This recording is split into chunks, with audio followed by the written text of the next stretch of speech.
Hello, everybody. I'm Jesse Waters along with Dagan McDowell, Jessica Tarloff, Kennedy, and Greg Gutfeld wearing a T-shirt. Exclamation points. 5 o'clock in New York City, and this is The Five.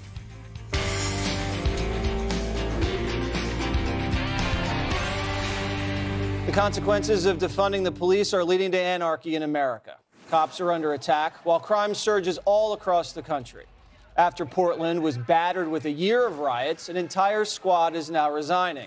The police department's 50-person crowd control unit is stepping down after one officer was indicted for using excessive force during the unrest last year. And look at this insane crime surge in Portland. Shootings are up 126%, and homicides have increased 530%. That's a lot. Other major cities like New York and Chicago are seeing a dramatic increase in violence thanks to liberal policies. And criminals are more brazen than ever. The NYPD just put out a video of a man getting gunned down in broad daylight after running into two young children on the sidewalk. Thankfully, the kids were unharmed and the victim is expected to survive. Democrats are turning on their own, like this politician in the Windy City. The problem is that, the Democratic Party on so many levels seems to be enamored with the mentality of being enablers to criminality. And I am proof that you don't have to cozy up to criminals to get reelected. You don't have to play identity politics. Sometimes voters just want the truth. All right, let's just get this out of the way. Greg, where can people get the T-shirt if they want? You can get it at the Fox store. Fox Shop? Yeah, the Fox Shop. I don't think they have them in yet, but I just got the first one, so I thought I would wear it. Okay. Yes, and it's got the exclamation point, right? We're talking about crime that is a fashion crime. Thank you. And but Jessica probably won't do anything about it. I'm enjoying it, actually.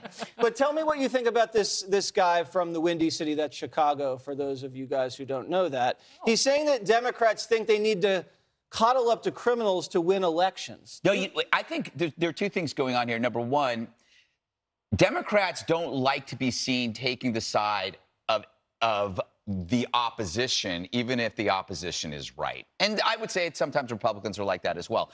But in this case, there's such overwhelming evidence that people are dying because of your ego and because you don't want to align yourself with somebody you think is immoral or evil Republican. I just want to can we come up with one city in which there's a Republican mayor and there's trouble? Because I spent all night working at the library, the Fox Library. I couldn't find one example of a Republican mayor leading a city that's in trouble.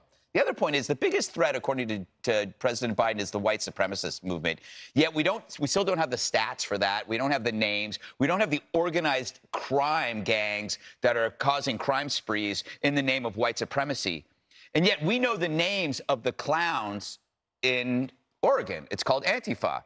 And they tell us where they are, Portland. And yet that's called an idea when it's actually it's a violent mob that is destroying a city. So basically what we're doing is we're giving bad actors what they want by denying they exist while chasing this phantom of white supremacy under every bed. And this is a replica, like I said yesterday, of every bloody revolution. You start with, when the population gives in to an immovable minority, meaning a small number of people. Do we know how many people are in Antifa? We don't, do we? Just an idea, Greg. It's just an idea, but I bet you could fit them in an auditorium. You probably could, because they go from city to city, and I don't know if they've been infiltrated by the FBI. They're like a traveling to look into. Traveling carnival. And now this 50-person unit in Portland has resigned en masse. Do you think something like that is what's needed for politicians to snap out of their days? I think it goes to show how there's this widespread blanket demoralization with law enforcement in Portland. They feel completely unprotected. They feel attacked by the very vocal minority in the city. And the DA there, Mike Schmidt, he is awful. I talked to my brother. I've talked about my brother a lot. He was a cop in Gresham, which is just outside Portland. He was a parole and probation officer for years in Multnomah County. And he is a shooting instructor at the Oregon State Police Academy. So he talks to cops all the time. And he said that proactive policing will go on the decline this year. They're going to be, cops are going to be like firefighters. They will only respond when something bad happens instead of going out, talking to people, engaging, stopping stuff before it starts. because for them, it's not worth it to get indicted. And it just goes to show this sort of revolt. They're standing up to a mayor, a nutless mayor, and a DA who does not have their back. They will not indict aggressive criminal felons who are making the city very unfree. Did you say nutless? I did. He's the Is he nutless allergic? wonder. He's allergic. It's an allergy. I think it's a food allergy. It's the cashew. That's right. Very problematic. And now children, as we showed you before, Dagen, are getting caught in the crossfire. I mean, thank God they're okay, but a stray bullet, goodbye, your life's over, and the parents have to pick up the pieces. Pro-crime, anti-cop, and law-abiding residents and victims just have to fend for themselves. That is the land of left-wing lunacy, and it starts with the governor. And you can look here in New York. This is Cuomo down to the mayor, de Blasio, the city council, the district attorneys, who have demonized, not only demonized police, which has the same effect as defunding the police because it makes them step back and then people retire, but also this has been going on for years, that laws and changes to the books that have let people free onto the street. A couple of things. I've talked to cops all the time in the street, and I ask them, how am I supposed to defend myself? Strict gun laws here. You know, what am I supposed to do? I'm like, because if I defend myself, I'm going to be the one who winds up in jail. They're going to throw me away, and the victim will be on, you know, on MSNBC and CNN. And that one friend of mine said, I'd rather be judged by 12 than carried by 6. I'd rather face a jury than wind up in a coffin, in essence. I think that one of the tests will be this the Democratic primary for mayor here in New York City, because there's one guy in the lead, Adams, former cop. If he wins this primary, he will be the next mayor, because the other two are a disaster. And I think that if he wins this primary, like there's Catherine Garcia, who wants police officers fined for not wearing masks last year. And then Maya Wiley ran an ad demonizing the NYPD in a campaign. And then she literally vowed to slash the NYPD's budget because trauma from dealing with cops is a bigger problem than crime here. If Adams wins, it will be a signal to the rest of the Democrats, the lunatics across the country, that that this anti-cop, pro-crime stance won't work anymore. Jessica, I opened up the New York Post today, best paper in the country, only paper I read. Besides the Wall Street Journal, also a great paper. And they had one of those little pie charts, which I love. It's probably the only chart I can understand. You love pie. I love pie and the chart. And over 30% of Democrat primary voters say crime is the #1 issue they're going to vote on in this primary. And this is something that we have talked about for a whole year. Democrats and the media have denied that crime is even on the rise. It's an issue, yet their own voters, it's their top priority by a mile. 100% by a mile. And Dagen's absolutely correct about Eric Adams' rise to the top of the heap. He was running kind of in 3rd or 4th place. Andrew Yang was on top, actually. And Eric Adams started talking about his policing background and how we have to strike a balance between supporting those who wear the uniform and ensuring that we have a fair and equitable system and get good criminal justice reform and make sure that, you know, people don't end up in jail for the rest of their lives for smoking a joint. Now, I think he is going to win, and it's our first time with ranked choice voting. But what Eric Adams is talking about is exactly what that alderman from Chicago is talking about. And it relates to Greg's point, which I think is very well taken, that it's incredibly hard for partisans, especially in elected office, when the fringes are so loud in terms of the supporters, to say, you know what, my colleague across the aisle has a point about this. And that does cut both ways. Unfortunately, on this issue, people end up dead because of it. And I'm wondering where the national discussion is about reforms that we can have in these major cities. Because do you remember the group of mayors, the Mayors Alliance that started under Mike Bloomberg, right, where mayors from every major city came together to say, what is going to work for all of us? And Republican mayors came and Democratic mayors came and police chiefs. And we need to hear more about that, because a lot of these problems are the same systemic issues in these cities. And I think that that would be a great solutions-oriented way forward. Biden could call on that for that to be happening more publicly. Well, I can tell you where I came from. You can't punch an old lady in the face and break her nose and not go to jail and get a desk appearance ticket.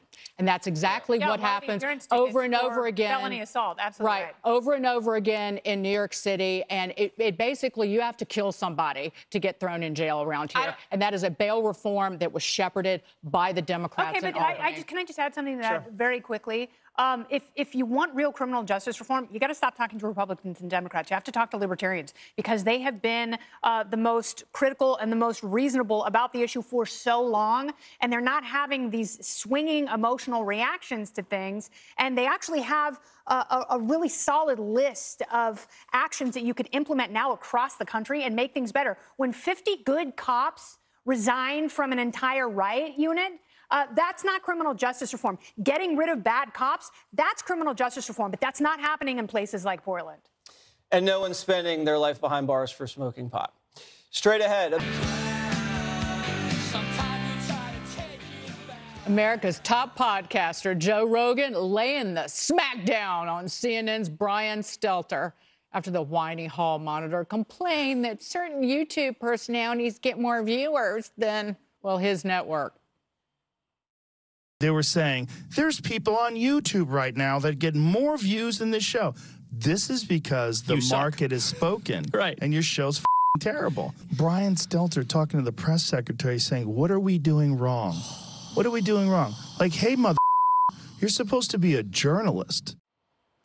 Gregory, the floor is yours. Well, okay, so this is, it's very difficult, you know, when your adversary, CNN, is on a downward spiral because you no longer enjoy the spectacle of its demise because we know there are good employees behind the scenes at CNN who don't deserve to be fronted by lying clowns and public masturbators. Whoa. But I want, you know, like, you got to feel bad about, like, this, a CNN tech director or hair and makeup, you know, who don't get the same chances that Toobin's got. There are 3 mistakes that CNN makes that they should fix. And I made some notes right here. And I'd like to help you guys, okay? Be honest. Be honest. Label your commentators as commentators. Our audience knows the difference between me and Bill Hemmer. He's news, I'm commentating, and better looking. There's no distinction at CNN between news and commentary, hence why they have no trust. Because they pretend their opinions are facts, and we all know. They also deny the gulf between their own thoughts and what they say. We know what Chris Cuomo really, really thinks outside of his job because we've seen it. He's an example of that phoniness where he acts one way and gets in trouble, and then he's on the news saying something else. We know that hypocrisy. It has been documented. They also have to address their obsession with Fox. Right now, they have 2 employees devoted to watching Fox. Their devotion, though, is in watching us express opinions, not facts, yet they act like we are spouting facts. It's almost as though we are sitting at a bar having drinks and there's an eavesdropper, like a little portly guy with glasses, who's sitting there taking notes going, oh my God, I can't believe they're saying this. I got an expose. You go, no, we are just actually, there's no gulf between what we say and what we think. That's why The Five is successful and why CNN is a disaster, is you can see the gulf every time they talk because they're so damn phony. So now I still feel bad about them, but I'm trying to help you guys. Did you get through everything? I did. I know you got more. Yeah, I got a whole book. I'm writing a whole book on CNN. It's called Stelter Sucks. No, I'm kidding, because he has a book on Fox. But, Jesse, Brian Stelter has an audience of 1, and it's Jeff Zucker. How's Matt Lauer, by the way? And that's the problem, is that he solely exists as a mouthpiece, a useless, whiny mouthpiece for his boss to try and, well, hammer us, take us down. I don't like they can't beat us. Say Stelter's name because he likes to hear me say his name. So I'm just going to say the CNN guy. And I'm not the same as Greg. I don't like to personally attack by name because I might run into Chris Cuomo at a bar and I don't want to be uncomfortable. Greg would be very uncomfortable if that happened. So I will just say this. No, I wouldn't. Well, maybe. I would just say this. Perhaps these guys are cool guys off camera. I don't know them. But he's a snob. Brian Stelter. He's a snob, and he doesn't deserve to be a snob. He doesn't realize he's being snobby by trying to look down on someone like Joe Rogan, who has the #1 show on Spotify, who is an anchor of a hit network show, who basically covers the UFC from right there in the ring. The guy's career is here, and he's looking down at his little nose at Joe Rogan, who's up here. What is he doing? Stelter could get off a plane, walk through, get a cab, check into the hotel. No one would even know he was in that city. Joe Rogan could go, he can't go anywhere without getting pulled over like that. So why does he get cocky and wag his finger at a platform that he should actually cover as a media reporter? There's all these new platforms that have all these great market shares and are breaking ground, like Rogan is breaking ground. He should actually write good things about Joe Rogan. So I don't know what he's doing over there, and I kind of feel sorry for the guy. Which one? Rogan? No, I don't feel sorry for Rogan at all. Because in this day and age, you get attention by attacking somebody. And that's... I would never do that.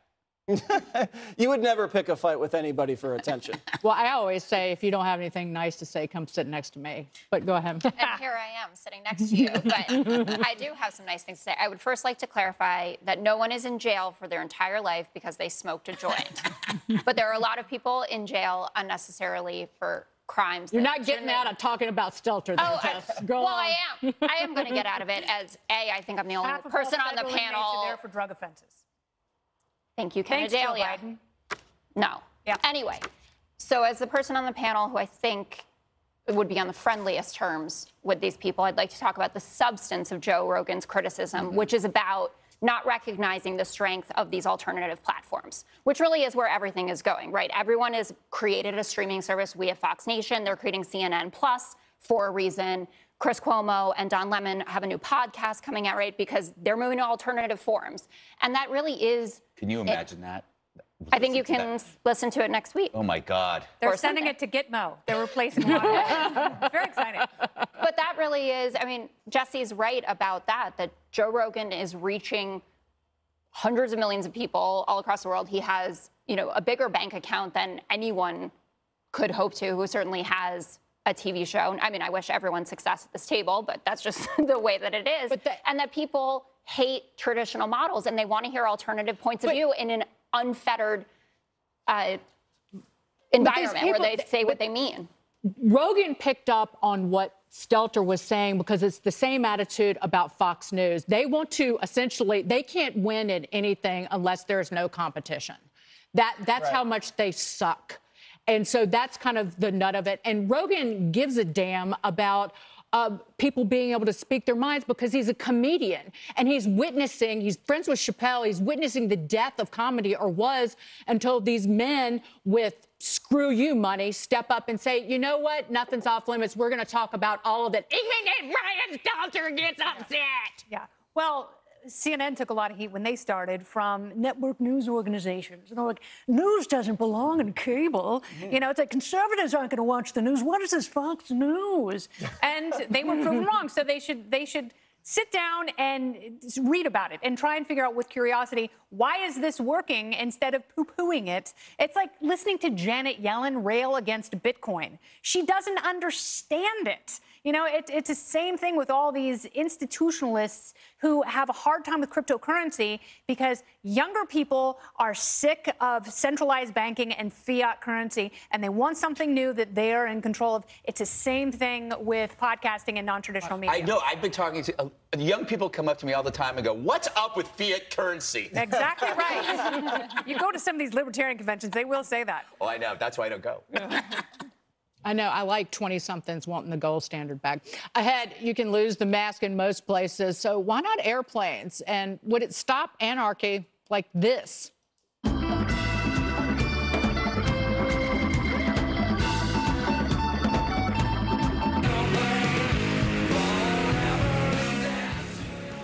Hi, welcome back. Masks and airplanes are kind of like cats and dogs. They just don't mix well together. We are gonna do you.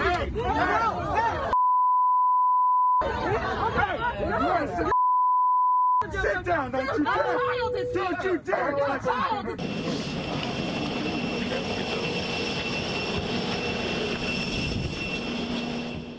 The FAA says the majority of unruly passengers losing their minds this year, well, it involves people refusing to cover up. And now members of Congress from both sides of the aisle are questioning mask mandates on airplanes.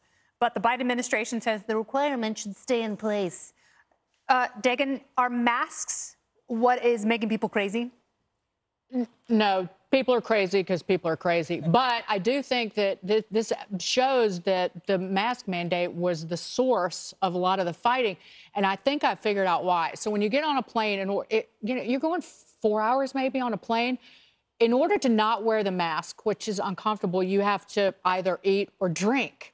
So even if they're not serving booze, you take your little bottles of Jack. Everyone's doing that. Right. And so you're drinking and you're drinking. You just keep drinking so you don't have to put the mask on. And then you pass out without the mask on. Guess what? The flight attendant comes and wakes your drunk ass up and you're angry. And you get in a fight. And so I think if you get rid of the mask mandate, people who are concerned about COVID can keep wearing the mask, even if they're vaccinated. But it shouldn't apply to everybody. Now Democrats are finally saying, maybe this is a big cause. We're not going to have any sort of agreement on infrastructure. Will masks be the thing that binds the country together? No, I have a way to beat the mask mandate on the plane. You order a bunch of peanuts, and then you just eat the peanuts really slowly, one by one, for the entire flight. And they can't say anything because you're technically eating. And that's all you need to do. And guys, your life is in the hands of the pilot. If the pilot wants you to wear a mask, which it weighs an ounce, come on. Just as long as he lands the plane, I'll wear the mask. And I don't understand the people that are picking this hill to die on. I really don't. I was telling you last week, I had a woman on my plane who got escorted off by 6 police officers because she got in a fight with a flight attendant and wouldn't wear a mask. And when the cops were questioning her, she was like, I'm wearing one now. Yeah, you know. You're going to get on a no-fly list. I had a heated discussion with this topic like 5 months ago with Tom Shalhoub, and I laughed at him. He said, and he predicted that the hill in the coming months was going to be the mask. And I said, why? I mean, he goes, because, Greg, there's something about, like, your individual, it's your body and blah, blah, blah. And it's like, you can't have people telling you what to do. This is the last phase of the pandemic, I think, the power tripping. You know, when it feels good, whether you're not wearing a mask or wearing a mask, just to yell at a stranger. Yes, absolutely right. But it's not, you notice, no one does this to their friends or their coworkers. It's always at somebody you don't know. So there's something inside us that makes us feel good. Maybe it's a dopamine hit when you do this. And it's pretty amazing that we really don't have any national leadership on this. Joe Biden and Fauci, they would be happy to let this thing go on forever. They have about as much vision as the bats in the wet market. You know, they're blind, don't you know? But imagine if nobody spoke up, they would keep us locked down forever. So blind as a bat? Yeah. Is that where that comes from? Yes. You thought it was about a baseball bat, didn't you? No, but it's true. To Greg's point, people were going out into public places just to yell at other people who weren't wearing masks. In Central Park, there was a group of Karens, and they would assemble and then disperse just to yell at people for not having masks on when they were on a run outside. Like velociraptors. Yeah. And we have a report on Karens on Watters World at 8 o'clock on Saturday night. You don't want to miss it. And seriously. There's a Karen in my segment, which is next as well. Are we being a little too mean to the actual Karens, like women named Karen? Yes, it's a very tough time for them. Yeah. Terrible They've had a hard time on dating sites. Yes. The topic. Are we on? Are we trying to? Is this happening? Is this Friday? So Brian Schatz, who's the Democratic senator from Hawaii, is one of the more frustrated people about this. Imagine and it's his flights to D.C. long and masked up. And it's actually Pete Buttigieg's purview, right, as Transportation Secretary, yeah. Yes. Not necessarily Biden calling the shots on this. I think they will revise it. I mean, when you think about how quickly things have changed since the CDC director said, actually, you can take off your masks. Like next week, studio classes here in New York City are going to be maskless and show no proof of vaccination. It's on the honor system, or just you took care of yourself. Like I got vaccinated, and so I'm protected next to if Jesse was riding maskless and unvaccinated next to me. Well, Jay, I got Jesse? But he got, so not Jesse, but a Jesse who isn't vaccinated. Riding where? Where are we riding? At SoulCycle. Oh, I don't do that. Why? It's fun. SoulCycle? Yeah. If I'm riding a bike, I want to go somewhere.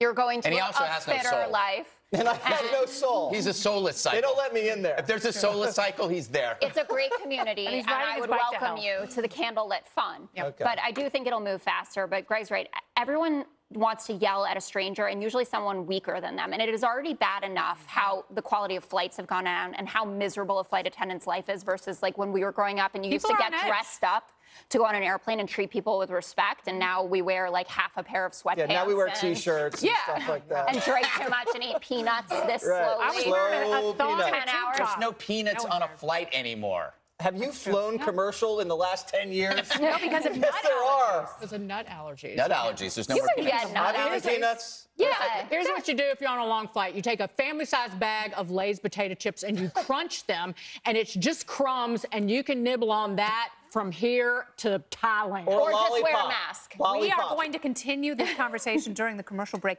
The fastest is up next.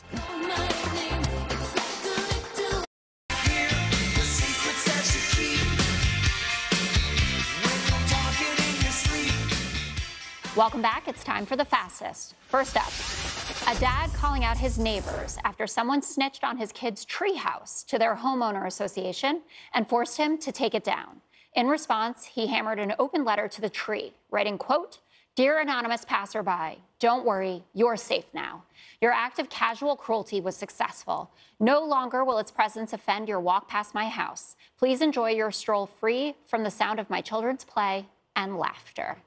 So we've talked about this a lot throughout the pandemic, that it's the kids who have suffered the most. Is this like as bad as having to do Zoom school, that you lose your treehouse? I think it's a horrible thing. I mean, that's one of those things that's traumatic, and that's something that the kids are going to remember. Because you need a project, you need something you work on together, and you need a place to zone out.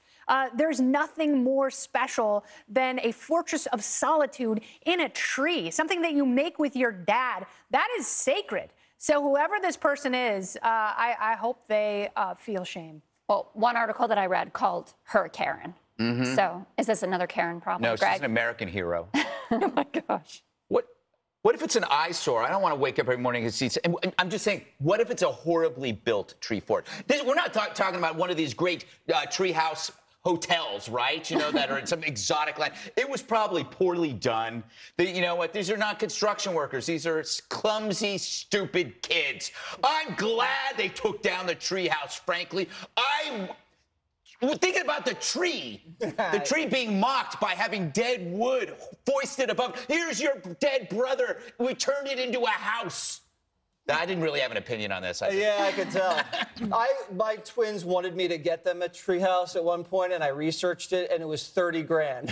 So that was a hard no. The treehouse they wanted. That was a hard grand. no. But there's nothing. You're so wrong. There's nothing better than a treehouse when you're a child. Somebody else's treehouse. No. Treehouse. You keep little Playboys up there, food, maybe a zip line from the treehouse to another tree. It is a paradise for a teenager. No. No, these children are city kids. They don't know what they're doing. If you're going to build a fort, you build it in an undisclosed location where the parents don't know where it is, number one, and it's camouflaged.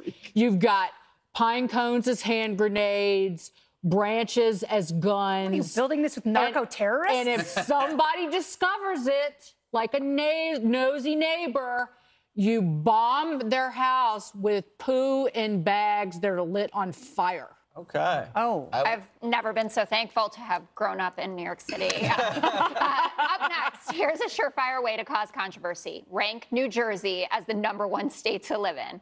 A new survey giving the Garden State high praise based on housing costs, income growth, education rate, and quality of hospitals. So I think we have no Garden Staters on the panel. You're Philly. So well, the I just bought a thing. house in New Jersey. Oh, so tell us about why it's so great. Congratulations. Well, I don't people believe don't this at all. understand the beaches are beautiful there, and then there's farm country down south. And then if you're like a hop, skip, and the jump from Manhattan, you got it all there. But to be honest, when I saw the story, I thought it was a joke. Well, totally. As someone who does polling for a living, I usually try to trust it, and I don't believe this for a second. A lot of polls in Jersey. Yeah, you know, places, haven't you? New Jersey has been a punchline longer than, Take My Wife, Please.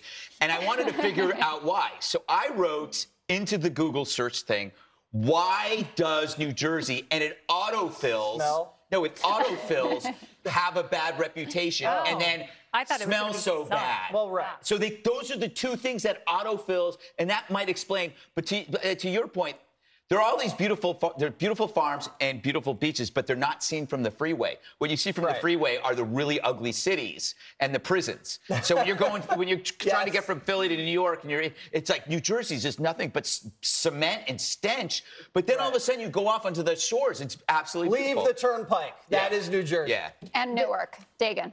This is a setup. This is a poll where people in red states throughout the South and the Midwest voted to keep people out of their glorious, untouched, conservative states. They want everybody to, like, stay in the Northeast. It's what, Jersey, Massachusetts, and then New York, and Idaho is fourth.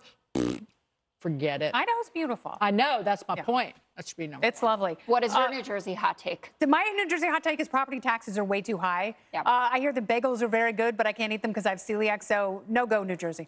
The bagels are not as good as New York bagels. I just married someone from New Jersey. I apologize, but it's absolutely true. Fan Mail Friday is up next.